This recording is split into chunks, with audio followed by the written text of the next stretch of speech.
You have entered a world of wit and weirdness, of humor and horror. This is Channel Ab3.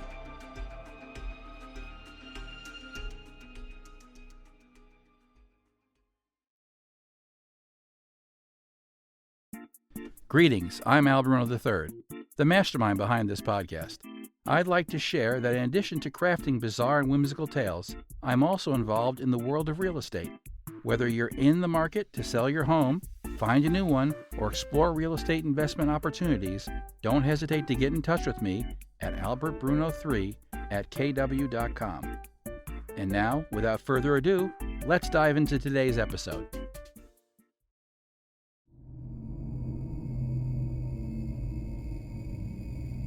Grave Robbers from Outer Space by Bruno III. Read by Auravoice. 5 figures stood around the cold metal table. Everyone else in the morgue of Bodie Village General Hospital had been ordered away.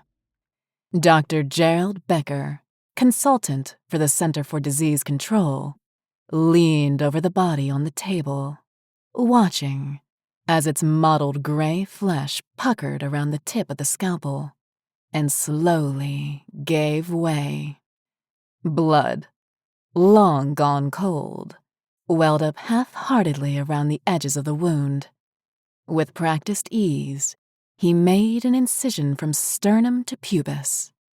Returning the scalpel to the tray table, he grabbed the rib spreader. This, he thought, this is where one of these Department of Defense bastards faints. But as the bony cage snapped and yawned open, not a one of the 4 men observing the process fainted, or even so much as stifled a gag. With the ribs spread wide, Gerald lifted the lungs from within the chest, letting them hang over the edges of the cavity. Then he removed the heart, liver, and stomach. There was a scale beside the ray table. He piled the organs there and stepped back. "There's your evidence, gentlemen." The government men stepped forward in unison and peered thoughtfully into the chest cavity. The 4 of them could pass for brothers, each of them tall and broad-shouldered, with pasty complexions and stark expressions on their nondescript faces. They each wore charcoal-colored suits and sunglasses.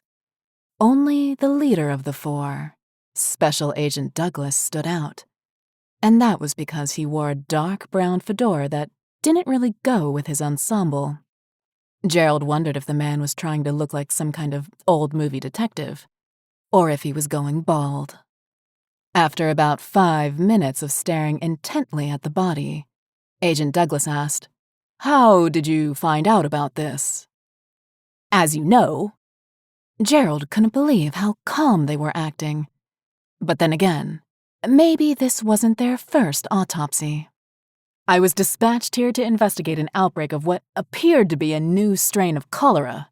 At the time, my superiors weren't sure if this event needed a full team. After all, Bodie Village is a small town, and the infection only seemed to be impacting the elderly." Agent Douglas adjusted his hat and commented, "I've read your report on the subject." Gerald looked back to the other 3 Department of Defense agents. They were watching him. No, not watching. Studying him. It was like college all over again. A team of professionals waiting for him to say or do something dumb. "Please continue, Dr. Becker."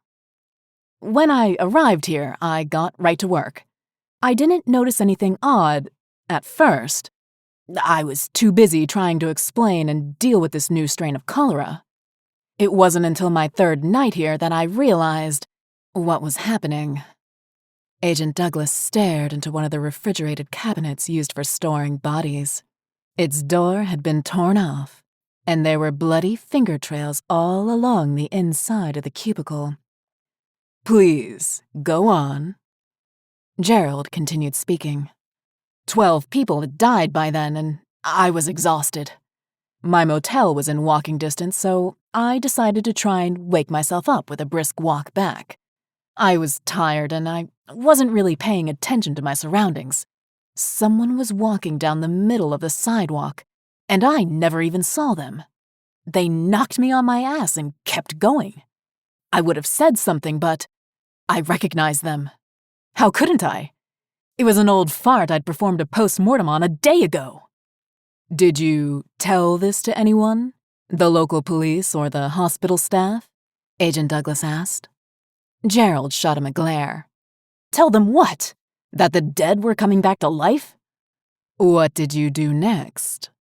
The other Department of Defense agents were wandering about. One was flipping through Gerald's papers, another was using the phone, and the third was looking at the other samples that Gerald had floating in formaldehyde. I don't remember inviting you to go through my notes. Agent Douglas walked into Gerald's field of vision. Did you contact the local authorities? Gerald shook his head. Didn't have to. They contacted me. After what I saw, I turned around and headed back to the hospital. The sheriff was there.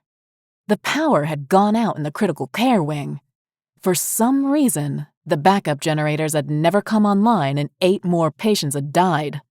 The sheriff was there, and he told me that he was dealing with a rash of home invasion-style robberies.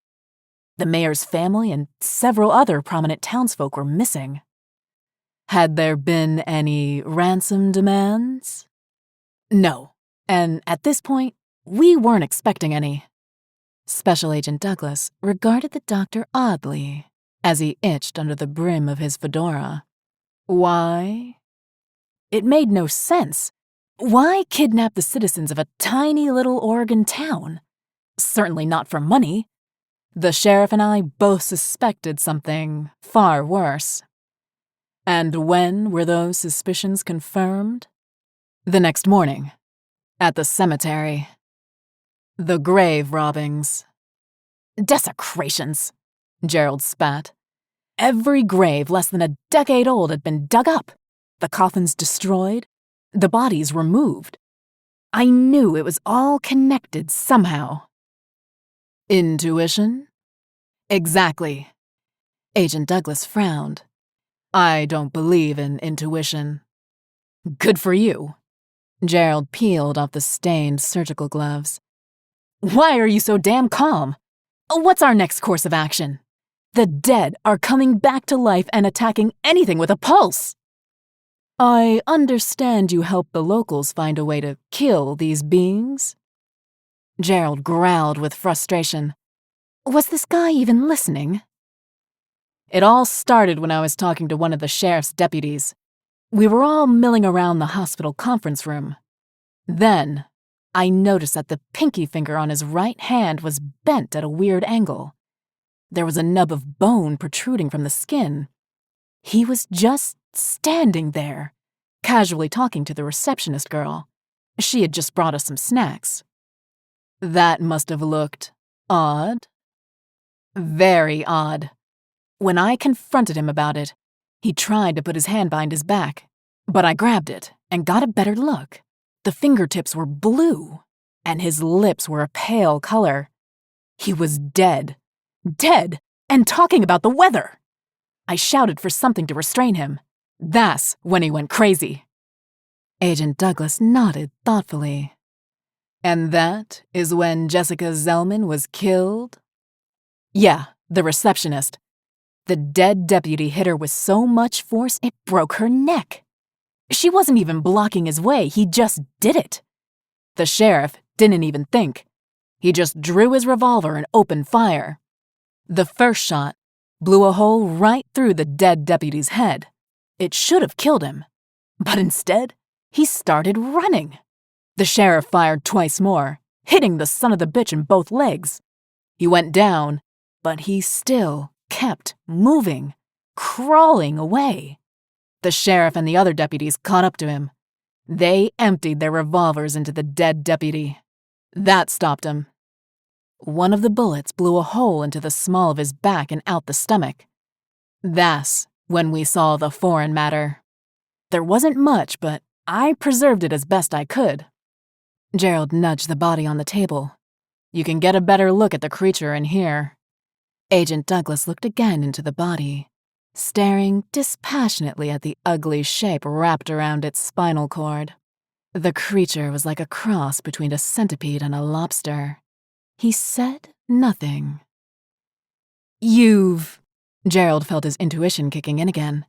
"You've seen this sort of corpse thing before, haven't you?" "I can't comment on that." Agent Douglas almost smiled.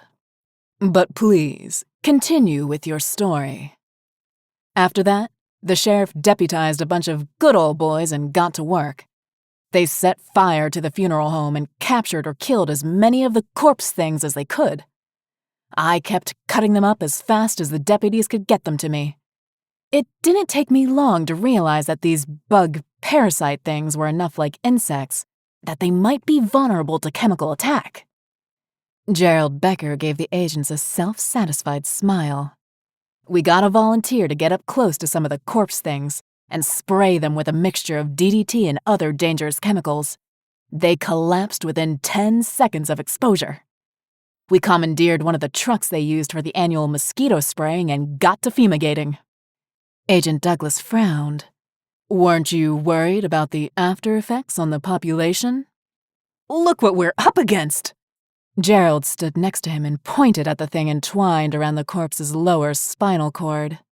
It didn't look dead, as much as it looked coiled, prepared to leap out at them in retaliation for being disturbed. "We had to act quickly before they spread. Think about it. We could be fighting an enemy that would never need to eat or sleep, and could replenish its ranks by simply raiding the local cemetery or murdering anyone they came across." "Do you or the sheriff or anyone else have any idea where the things are coming from?" "No." Gerald waved his hand dismissively. "That's why I called my superiors and all I got is you. And I gotta say, so far, I'm not impressed." One of the other agents spoke. It was the first time Gerald had heard his voice. It sounded like a wet cough. "Then the Queen is safe." "Queen?" Gerald's eyes flared with rage. That rage faded once he realized the other agents were beginning to close in on him. "You do know what's going on here!" Special Agent Douglas removed his hat, revealing that the front third of his skull had been torn away. The exposed ridges of his skull were yellowish-gray. His brain had become a writhing nest of maggots. They boiled out of the wound to crawl down over his pasty features. He said, "Bodie Village was merely a test to see if our invasion plan was feasible for a species like yours. It is obvious that despite our growing control of your civil authorities, the capacity for your species to combat us is going to make our invasion a considerable challenge." There was a crash as Gerald brushed past the tray table in his attempt to run.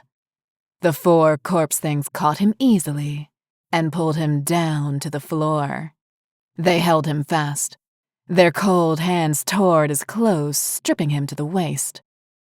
The corpse thing that called itself Special Agent Douglas retrieved the dirty scalpel from the floor. "I do this out of respect for your intelligence," he said as he loomed over Gerald, raining grubs into the struggling man's bare chest. "We release you from the burden of having to see your woefully limited species conquered and enslaved. You may rest in peace." The quivering pink flesh of Gerald Becker's neck puckered around the tip of the scalpel and slowly gave way.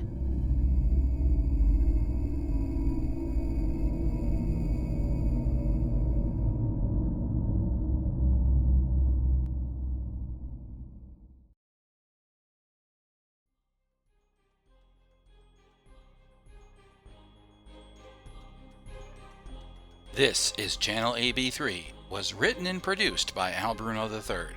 Grave Robbers from Outer Space was written by Bruno III. It was read and produced by Auravoice. Our unpaid scientific advisor is Adam J Thaxton. The Channel AB3 theme was written and performed by Rachel F. Williams.